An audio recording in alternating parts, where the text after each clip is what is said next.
you belong in all that glitters, not a sign that you are failing Advent. Because Advent doesn't begin with comfort. It begins with longing. And no one understands that longing better than Charlie Brown. In the beginning of the short film, A Charlie Brown Christmas, Charlie turns to Linus and says these words, "I think there must be something wrong with me, Linus. Christmas is coming, but I'm not happy." While everyone else is caught up in the sparkle and the noise, Charlie Brown asks the real question. Isn't there anyone who knows what Christmas is all about? For too long, I think we've all looked at Charlie Brown as the bah humbug problem of our bubbly Advent season. But I would argue he really isn't the cynic. He's the realist, the one with courage enough to name that something is missing, the courage to say, this doesn't feel like it should. He's not the problem, he's the prophet. And in a way, he's standing right in the tradition of Isaiah. The people of Israel in Isaiah 64 are also staring at the glitter of an old story that no longer feels true. They're tired and broken. They're unsure if God is even listening anymore. And so they pray the most honest Advent prayer we might have in our scripture. Oh, that you would tear open the heavens and come down. That's not a prayer of a people who feel festive. That's a prayer of a people who feel forgotten. From people who aren't sure that they belong in the middle of all this holiness and light. From a people who want to believe that God is still coming close, but need help holding on to that hope. So if you are coming into this Advent season with a little less cheer and a little more ache, if you feel like the outsider at the holiday party, if you are searching for a place to belong, you are not alone. You are exactly where this story begins. And the good news of Advent is not that we already have hope, but the good news is that God brings hope to a people longing for it, even now, even here. Oh, that you would tear open the heavens and come down. This isn't a quiet or polite faith.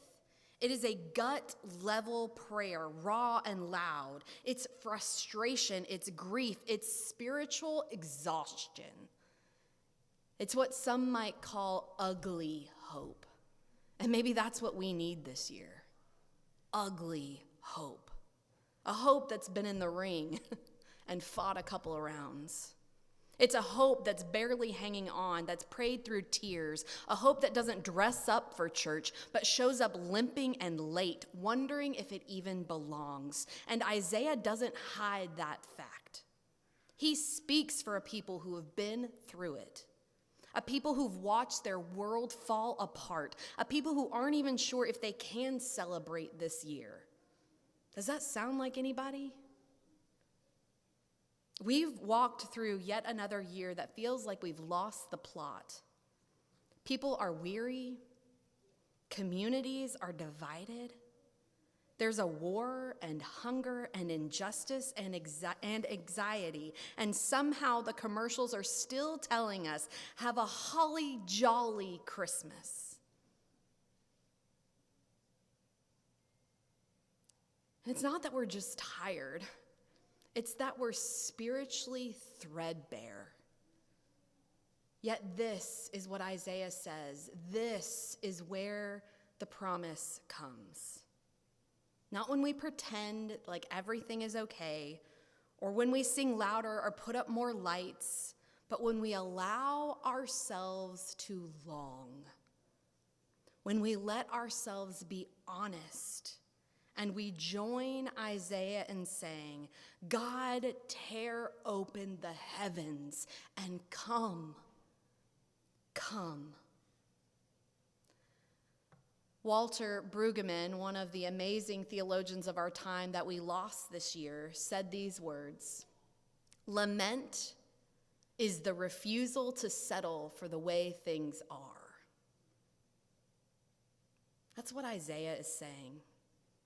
He's not offering us a coping mechanism to just settle. He's giving us a way to cry out in the wilderness. God, why aren't you tearing open the sky to fix this? Why does it feel like we have been abandoned? Why is the world still hurting so much? If you have prayed any of those prayers lately, you are not alone. You are right in the heart of Advent. Because Advent is not passive. It's not tame. It's a holy protest.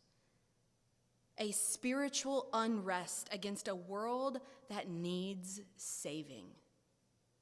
And the miracle is that God welcomes that kind of protest. God doesn't demand polished hearts to enter into the Advent season. God hears Isaiah's cries. God hears Charlie Brown's ache, and God hears our honesty. Isaiah doesn't stop with his bold cry in verse 1.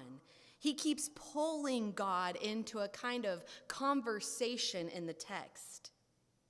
In verse 3, he says, you did awesome deeds that at the time we didn't expect. You came down. The mountains quaked at your presence. We remember.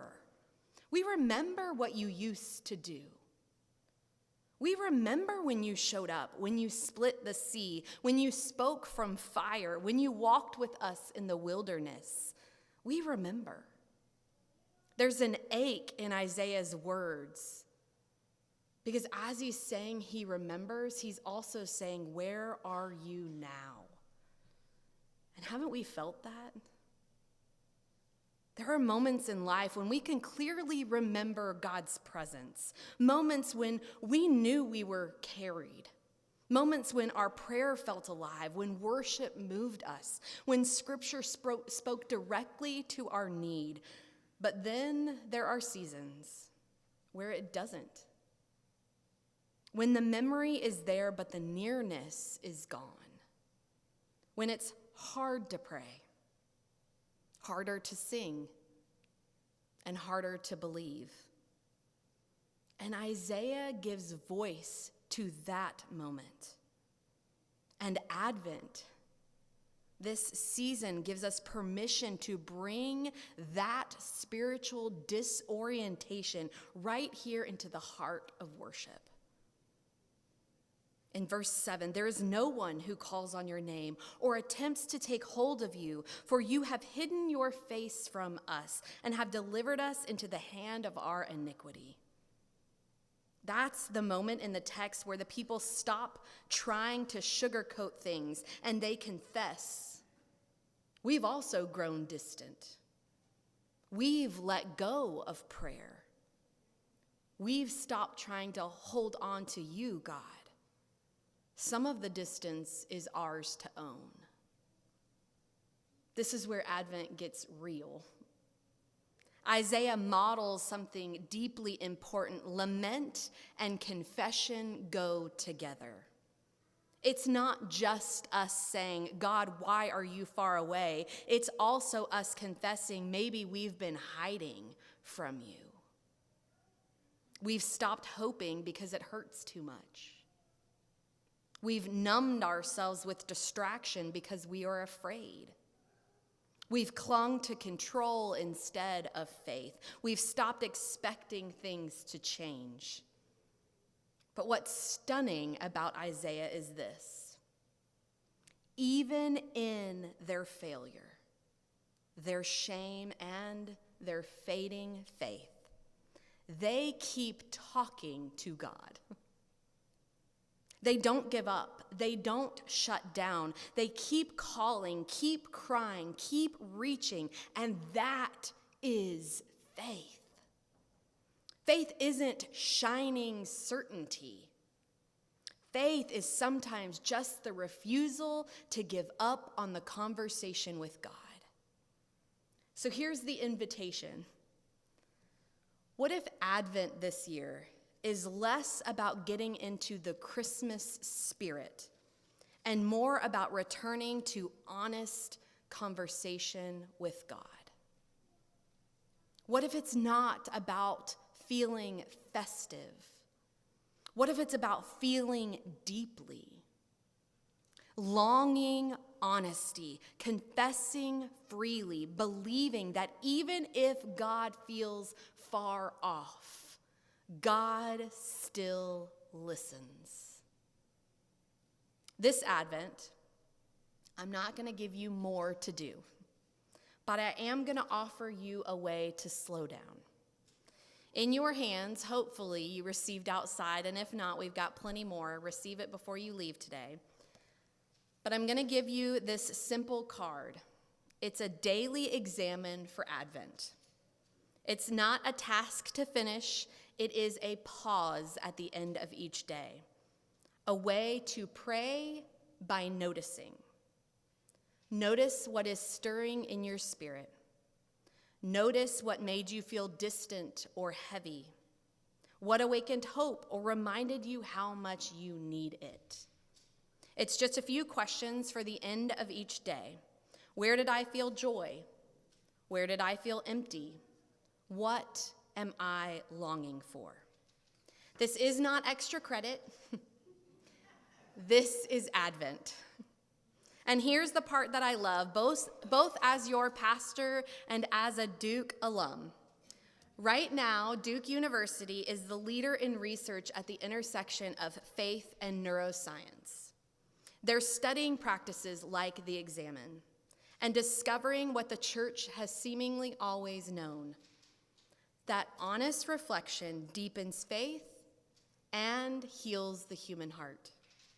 They found that people who pause at the end of each day to notice, reflect, and release experience less anxiety, greater resilience in their mental health, and deeper connection to God and to others.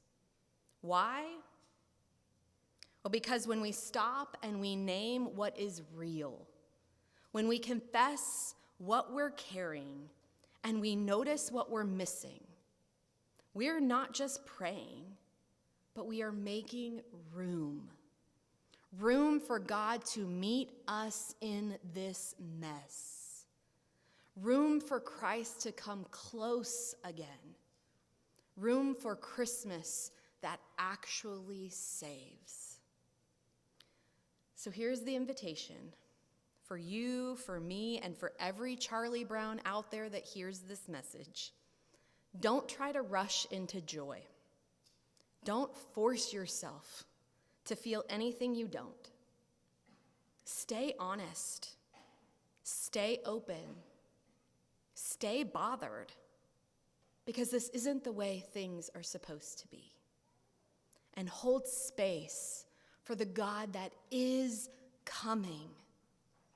Because the same God that Isaiah cried out to, the God that once tore open the heavens and came down in the Jesus, Emmanuel, God with us, is still drawing near. Even if we don't see it yet, even if we don't feel it yet, even if the world doesn't look ready to welcome it yet. We light the first candle in a lantern so it doesn't blow out. So it is an ugly, stubborn hope, because everything is not yet bright. But even in this darkness, we believe that the light will come, even here, even now. Let us pray. God, we are here before you in this very weird beginning of Advent. God, I've been listening to a woman for the last 3 hours say, "Can I have your attention, please?" So we're paying attention. We're paying attention. And we are longing for you to come. Because things are not all right. There is division, and there is anger, and there is disappointment, and there is resentment, and there is violence. But we still believe in the message of your Son, Jesus. The message that hope and peace and joy and love are who you are and who you are growing us to be. That the world is being made new. So God, start in our hearts. Start in our relationships. That we might be signs of Christmas.